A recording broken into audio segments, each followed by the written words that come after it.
Hay un pasaje en el libro de Enoc que el concilio de la Odisea señaló de forma específica en el año 364 de nuestra era como la razón por la que el libro tenía que ser retirado de la escritura cristiana. No fueron los capítulos de los Nefilim, no fueron los ángeles caídos, no fueron las descripciones de la prisión profunda bajo la tierra. Fue un pasaje distinto, más corto. Solo 9 versículos repartidos entre los capítulos 46, 62 y 65. Describe una categoría de ser humano que no puede ser engañada por el engañador final, no que se vaya a negar, no que vaya a resistir, pero no puede. El texto Ges usa una construcción verbal que no tiene equivalente en latín y que Jerónimo, cuando la encontró mientras preparaba la Vulgata, describió en una carta a Agustín como portadora de una idea que la enseñanza cristiana no estaba preparada para acomodar. La carta está fechada en el año 401. Sobrevive en el palimpsesto de Verona. El pasaje que Jerónimo se negó a traducir es el pasaje del que trata este documental, y lo que dice sobre quiénes son esos humanos, por qué el engañador no tiene acceso a ellos y qué los marca como distintos de cualquier otra persona viva en ese momento, no es lo que la mayoría de los lectores modernos del Apocalipsis dan por supuesto cuando se encuentran con los pasajes paralelos del Nuevo Testamento. El pasaje relevante empieza en el capítulo 46 del libro de las parábolas, la segunda gran sección de Enoc, preservada completa solo en los manuscritos etíopes en Ges. El capítulo 46, versículo 3, introduce una figura a la que el texto llama el Hijo del Hombre, una designación que no aparece en la escritura hebrea antes de la composición de Enoc, y que Jesús aplicaría después a sí mismo más de 70 veces a lo largo de los 4 evangelios. El Hijo del Hombre de Enoc es descrito como aquel que tiene la justicia, en quien la justicia habita, y que revela todos los tesoros de lo que está oculto. Es la figura que juzgará a los reyes caídos, a los vigilantes caídos y a todo ser humano que haya vivido jamás. Pero el versículo 8 introduce otra cosa. Describe a un grupo de humanos reunidos alrededor del trono del Hijo del Hombre en el momento del juicio final. No están siendo juzgados, están de pie junto a él. El versículo 8 los identifica con una expresión en Ges que el Dr. Sarah Charles vertió en su traducción inglesa de 1906 como los elegidos y los justos. Esa versión es técnicamente correcta, también es incompleta. La construcción Ges incluye un modificador que Charles dejó fuera y que el Dr. Michael Nib restauró en su edición de Oxford de 1978. La frase completa dice, los elegidos y los justos cuyos rostros ya son conocidos. Rostros ya conocidos. ¿Conocidos por quién? ¿Y conocidos cuándo? El texto lo especifica en el capítulo 47, versículo 3. Los nombres y los rostros de estos humanos fueron registrados antes de la fundación del mundo, en lo que Enoc llama el libro de los vivientes. Sus identidades existían antes de que ellos nacieran. No fueron seleccionados de entre la población general en el momento del juicio. Fueron designados de antemano. El capítulo 46 no termina ahí. Los versículos 4 al 6 continúan la escena del trono describiendo lo que les ocurre a los reyes y a los poderosos cuando el Hijo del Hombre es revelado. El texto dice que intentarán esconder sus rostros, que ofrecerán riqueza, que suplicarán una demora y que nada de eso alterará el desenlace. Los reyes son descritos como habiendo estado bajo la influencia del engañador durante todo su reinado, sin reconocerlo nunca por lo que era. Creían que servían a sus propios intereses, creían que seguían su propio juicio. El relato de Enoc dice que el trabajo más eficaz del engañador no se hace sobre las personas que saben que están siendo engañadas, sino sobre las personas que creen que están actuando con libertad. Este es el contraste que hace tan preciso el versículo 8. Los elegidos que están de pie con el Hijo del Hombre son los humanos a los que el engañador nunca tocó, y están de pie junto a los reyes a través de los cuales el engañador trabajó durante décadas, sin que ninguno de los dos grupos se diera cuenta de lo que estaba pasando. El capítulo 62, versículo 15, continúa la descripción.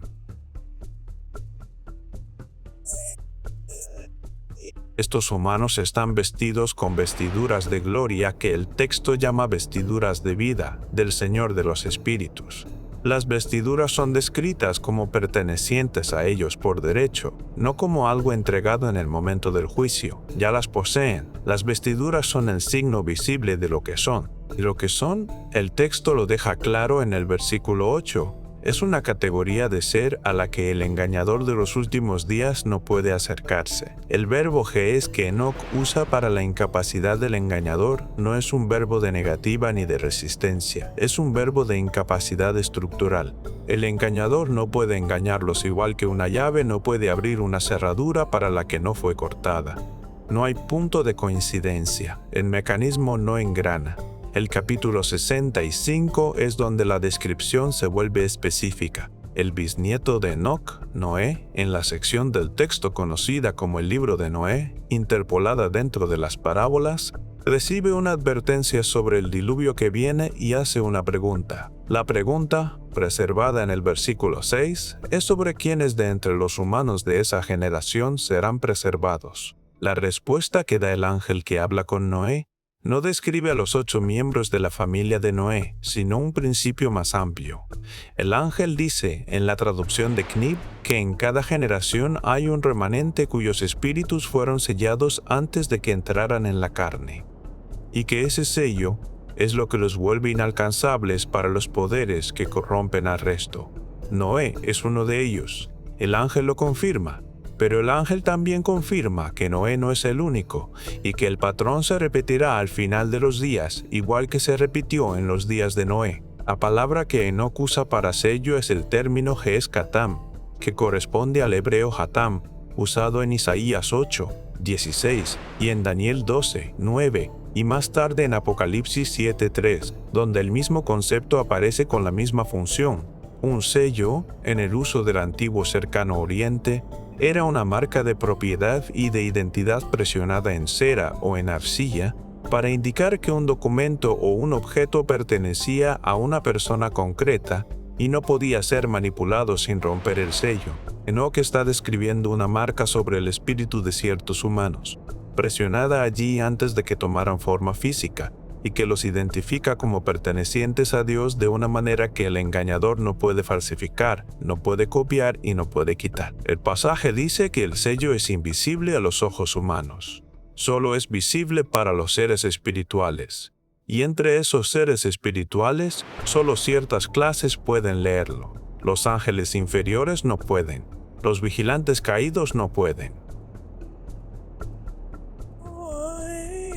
El ser al que Enoc llama el gran engañador en el capítulo 54, el que extravía a la humanidad en los últimos días, no puede ver el sello en absoluto, por eso no puede engañar a los humanos que lo llevan, ni siquiera puede identificarlos. Le pasan desapercibidos del mismo modo que una persona pasa junto a un muro del que no tiene conciencia. Los fragmentos arameos recuperados de la cueva 4 de Qumran entre 1952 y 1956 contienen porciones de la versión más antigua conocida de estos capítulos. Morada el fragmento 4Q206, catalogado en el Museo de Israel, preserva líneas de la sección de las parábolas que corresponden a la descripción del sello que hace Enoc. Está datado por análisis paleográfico en torno al año 100 antes de nuestra era. El fragmento es pequeño, contiene solo 8 líneas completas de texto arameo, pero esas 8 líneas incluyen la frase que los manuscritos Gees traducirían después como los elegidos cuyos rostros ya son conocidos, y la construcción aramea es gramaticalmente idéntica a la Gees. El concepto no fue una añadidura etíope tardía. Estaba presente en la capa más antigua conocida del texto. El doctor Joseph Milik, que publicó la primera edición crítica de los fragmentos de Enoc de Qumran en 1976, señaló en su comentario que la sección de las parábolas, la que contiene los pasajes del sello, es la sección preservada de forma más consistente a lo largo de las tradiciones textuales de Qumran, la griega y la etíope. Lo que el autor original codificó en estos capítulos fue considerado lo bastante importante por cada tradición de copia posterior como para preservarlo sin modificación. El mecanismo que Enoch describe es la sección del texto que Jerónimo se negó a traducir, y en el capítulo 48, versículo 7, la descripción de cómo opera el engañador sobre los seres humanos se da con un detalle inusual para un texto apocalíptico. Enoch dice que el engañador no trabaja por la fuerza, trabaja presentándose como algo que la mente humana ya está preparada para aceptar. La construcción implica un proceso de emparejamiento. El engañador lee lo que un ser humano quiere, teme o cree, y da forma a su apariencia y a su mensaje para encajar en esos patrones internos. No crea deseos. Los cumple de forma distorsionada. El pasaje compara el proceso con un cerrajero que no rompe la puerta, sino que simplemente lee la forma de la cerradura y lima una llave que encaje. Para los humanos que no llevan el sello, este proceso es descrito como casi inevitable. Enoch no dice que los engañados sean necios ni débiles. Dice que el mecanismo está diseñado para tener éxito. Los deseos son reales. Los miedos son reales. Las creencias son reales. El engañador simplemente sale al encuentro de cada una con una respuesta moldeada para esa persona concreta. Antes de seguir, algo que conecta con lo que estamos viendo. El libro de Enoch nombra a un vigilante ligado al mes en que naciste. El libro de los jubileos ubica la fase de vida en la que estás ahora, y los textos sumerios revelan qué arquetipo corre en tu carácter. Cada nombre sale de una fuente antigua real. Puedes romper los 3 sellos gratis, sin dejar correo, en el enlace de la descripción. Por eso el pasaje de Mateo 24, versículo 4, donde Jesús advierte que los falsos mesías de los últimos días engañarán, si fuera posible, incluso a los elegidos, usa la expresión si fuera posible. Jesús, que conocía a Enoch, está citando el principio subyacente. Los elegidos son los sellados. El mecanismo del engañador no es posible contra ellos, pero Jesús señala el límite teórico porque la presión será extrema. Lo que Enoch describe como la razón por la que el sello funciona no es que los humanos sellados sean más fuertes ni más sabios, es que el mecanismo de lectura del engañador no consigue señal de ellos. Cuando mira a un humano sellado, ve lo que el pasaje llama un rostro sin interior. No puede leer sus deseos, no puede leer sus miedos, no puede leer sus creencias. Puede ver al humano físico de pie frente a él, pero el patrón contra el que necesita moldearse no está accesible. Está presentando una llave a una cerradura cuya forma no puede ver. La llave nunca encaja porque no hay nada a lo que encajarla. El versículo 10 del mismo capítulo lo explica de otra manera. Dice que los humanos sellados ya están ocupados. Su espacio interno, lo que el texto llama la habitación en el espíritu, ya está lleno por la presencia que lo selló. No hay vacante en la que el engañador pueda instalarse. El pasaje usa una metáfora doméstica. Una casa con un residente no puede ser ocupada por un desconocido que dice ser el dueño, porque el dueño de verdad ya está dentro. El desconocido no tiene terreno donde apoyarse. Los humanos sellados, según este relato, no son personas que resisten con éxito al engañador en los últimos días. Son personas a las que el engañador nunca se acerca, porque no hay una abertura con la que él pueda trabajar. El capítulo 54 de Enoch amplía lo que el engañador ofrece realmente. El texto describe 6 categorías de presión que el ser al que Enoch llama el gran engañador aplica a los seres humanos en la generación final. La primera es la promesa de seguridad. Protección frente a una amenaza que a menudo el propio engañador ha orquestado. La segunda es la promesa de pertenencia, la membresía en un movimiento o en un pueblo que ofrece identidad a quienes la han perdido. La tercera es la promesa de explicación, una relación completa de por qué el mundo es como es y de quién es responsable de su condición. La cuarta es la promesa de dignidad, la restitución de la posición a quienes sienten que su posición les fue quitada injustamente. La quinta es la promesa de venganza, la garantía de que quienes agraviaron al individuo sufrirán a su vez. La sexta es la promesa de trascendencia, la oferta de un estado por encima de la limitación humana ordinaria. El relato de Enoch dice que todo ser humano lleva al menos una de esas 6 como un hambre activa y que el sistema del engañador lee cuál es el hambre dominante en cada persona y moldea la oferta en consecuencia. Esto es lo que quiere decir el versículo 10 cuando afirma que los sellados ya están ocupados. Las 6 hambres siguen presentes en ellos como hechos biológicos o psicológicos, pero la habitación interior donde esas hambres se convierten en decisiones está llena de algo que el engañador no puede desplazar. Puede ver el hambre, no puede alcanzar el mecanismo que actúa sobre ella. El concilio de la Odisea se reunió en el año 364 de nuestra era en la ciudad de la Odisea, en Frigia, lo que hoy es el suroeste de Turquía. En ese concilio se emitieron 60 cánones. El canon 59 prohibía la lectura de libros no canónicos en las iglesias. El canon 60 enumeraba los libros considerados canónicos.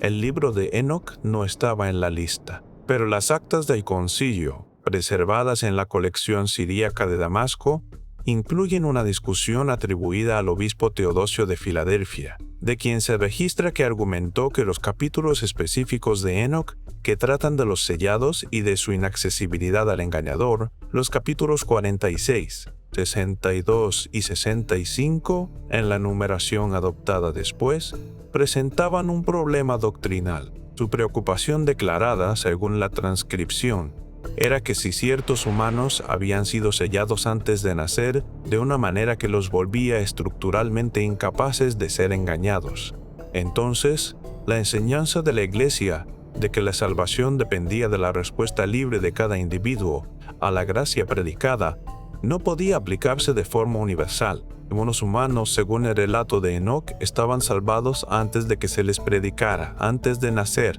antes de que la elección fuera suya. Teodosio argumentó que esto creaba 2 categorías de cristiano, los sellados y los ordinarios, y que esa división era incompatible con el sistema sacramental que la Iglesia estaba desarrollando. El bautismo, la Eucaristía, la confesión, todos ellos presuponen que el ser humano está en un estado de decisión continua, capaz de perderse, capaz de ser recuperado. Los humanos sellados de Enoc no podían perderse. El pasaje del capítulo 65 lo hace explícito. El ángel le dice a Noé que el sello es irrompible y que los sellados no pueden caer porque el sello no es obra suya. Fue presionado antes de que ellos existieran. Jerónimo, escribiendo 37 años después, aborda el mismo problema en la carta de Verona a Agustín. Señala que el texto Ge'ez al que tenía acceso a través de su correspondencia etíope contenía los pasajes en cuestión y que había considerado incluirlos en su proyecto de traducción, pero había decidido no hacerlo. Su razonamiento preservado en la carta es que la doctrina de la preservación predestinada de un remanente específico, si se hacía explícita en la escritura canónica, fracturaría la autoridad pastoral de la Iglesia. Los sacerdotes no podrían aconsejar hacia la salvación si una porción de la congregación ya estaba sellada y otra porción no lo estaba, sin que ni el sacerdote ni el feligrés tuvieran manera de saber a qué categoría pertenecían. Jerónimo escribe que el texto produciría, en sus palabras, una división del rebaño entre los que esperan el sello y los que dan por supuesto que ya lo tienen, y que a ninguno de los 2 grupos se le puede pastorear con eficacia. La respuesta de Agustín a Jerónimo, fechada en el año 402 y preservada en la misma colección de Verona, no discute el razonamiento de Jerónimo, lo extiende. Agustín escribe que la doctrina del remanente sellado, si se permitiera circular libremente, socavaría el imperativo misionero de la Iglesia. Si un cierto número de humanos ya está sellado y no puede perderse, y si la identidad de esos humanos es desconocida para cualquier sacerdote, entonces la evangelización se convierte en un acto realizado en ignorancia de su propia necesidad. Algunos de aquellos a los que se predica ya están contabilizados, otros no lo están, y tampoco pueden ser traídos mediante la predicación, porque el mecanismo del engañador está diseñado para tener éxito contra ellos por la misma lógica que lo vuelve inoperante contra los sellados. La conclusión de Agustín es que la Iglesia debe proceder como si todo ser humano fuera alcanzable por la predicación y alcanzable por el engaño en igual medida, porque el sistema pastoral no puede funcionar sobre ninguna otra suposición. Si el relato de Enoc es exacto, escribe Agustín, no es la cuestión. La cuestión es si la Iglesia puede operar. Si el relato es creído, su respuesta es que no puede. Los pasajes no fueron traducidos al latín. La Iglesia etíope, que operaba fuera de la jurisdicción de Roma, los mantuvo intactos. Los manuscritos que es preservados en el monasterio de Debra Damo, en el norte de Etiopía, contenían el texto completo de Enoc, incluidas las parábolas y los pasajes que el Concilio de la Odisea suprimió. El manuscrito MSML 2080, catalogado por la Biblioteca Etíope de Microfilmes de Manuscritos en 1974, contiene los capítulos 46 al 65 completos, sin lagunas. El Dr. Efraim Isaac produjo la traducción inglesa moderna de estos manuscritos para los pseudoepígrafos del Antiguo Testamento de James Charles Worth en 1983, y es su traducción la que la mayoría de los especialistas modernos usa hoy al trabajar con los pasajes del sello. El acceso a los manuscritos de Debra Damo está restringido. El monasterio se levanta sobre una montaña de cima plana en la región de Tigray, en el norte de Etiopía, accesible solo mediante un ascenso con cuerda por una pared vertical de roca. A las mujeres no se les permite el acceso en absoluto. Los visitantes varones necesitan permiso del abad y no tienen permitido fotografiar ni copiar los manuscritos directamente. El proyecto etíope de microfilmación de manuscritos de 1974 fotografió una porción de la colección bajo un acuerdo que no ha sido renovado por ninguna iniciativa de investigación posterior. La traducción del Dr. Isaac de 1983 se basó en ese microfilme y en un número reducido de manuscritos relacionados que se conservan en la Biblioteca Nacional de París y en la Biblioteca Vaticana. No se ha llevado a cabo ningún estudio independiente y completo de la tradición enóquica de Debra Damo desde entonces.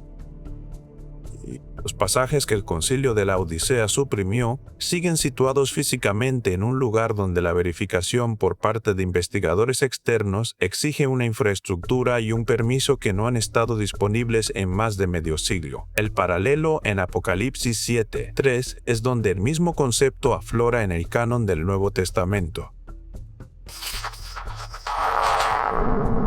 El ángel que asciende desde el oriente llevando el sello del Dios vivo ordena a los 4 ángeles del juicio que se contengan, hasta que los siervos de Dios hayan sido sellados en sus frentes. La cifra que se da en el versículo 4 es de 144,000, tomados de las 12 tribus de Israel, 12,000 de cada una. El sello en Apocalipsis se describe con el término griego sfragis, que corresponde con precisión al hebreo hatam y al katam ges que usa Enoc. El mecanismo es el mismo, la función es la misma. El Nuevo Testamento preserva el concepto sin preservar la explicación más amplia de Enoc sobre qué hace el sello y por qué el engañador no puede ver a través de él. El paralelo en Ezequiel 9:4 es todavía más antiguo. Al hombre vestido de lino, con el estuche de escriba al costado, se le ordena recorrer Jerusalén y poner una marca en la frente de quienes gimen y se lamentan por las abominaciones cometidas en la ciudad. La palabra hebrea para esa marca es Tav, que era la letra final del alfabeto hebreo antiguo, y que en su forma de escritura arcaica se trazaba como una X o como una cruz. Los humanos marcados con el Tav son los únicos que se salvan cuando los ejecutores avanzan detrás de la marca para dar muerte al resto. La marca los identifica como protegidos. El sello de Enoc, el Tav de Ezequiel, el de Apocalipsis y el Katam Ges son el mismo concepto descrito a través de 4 textos que abarcan casi 1000 años, en 4 lenguas distintas, procedentes de 4 comunidades separadas que no compartían supervisión editorial y que en la mayoría de los casos no eran conscientes de la existencia de las otras en el momento de la composición.